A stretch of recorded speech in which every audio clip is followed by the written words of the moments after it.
তো বন্ধুরা, আমার চ্যানেলে আপনাদের সবাইকে স্বাগত।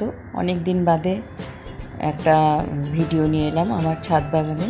তো ছাদ বাগান দেখে বুঝতে পারছেন চিচিঙ্গা গাছের ফলন কেমন হয়েছে এবং সেটা আপনাদের শেয়ার করতে এসেছি। সাধারণ খোল, জল, গোবর সার দিয়ে করা, আমার অন্যগুলোর মতন স্পেশাল কিছুই নয়, ড্রামে বসিয়ে দিয়েছি। তো সেটা আপনাদের না দেখালে তো আমার ভালো লাগছে না, তাই দেখালাম আপনাদের। দেখবেন এর স্বাস্থ্য টাস্থ্য বেশ সুন্দর হয়েছে। একদিন আমি রান্না করে খেয়েওছি, তারপরেও এটা এতগুলো রয়েছে। তো খুব আনন্দ হলো। আপনারাও দেখতে থাকুন আর দেখে জানাবেন কেমন লাগলো। আপনারাই তো আমার বড় বন্ধু, তাই না? আপনারা আমার পাশে থাকলে আমার খুব ভালো লাগবে। এরকম ছোটো ছোটো ভিডিও আপনাদের শেয়ার করে আমিও খুব আনন্দ পাবো। তো আপনারা দেখতে থাকুন আমার চ্যানেল, আর লাইক, কমেন্ট, শেয়ার করতে ভুলবেন না, কেমন? তাহলে আজকে দেখতে থাকুন। আমি আজকে আসি। নমস্কার, টাটা, বাই বাই।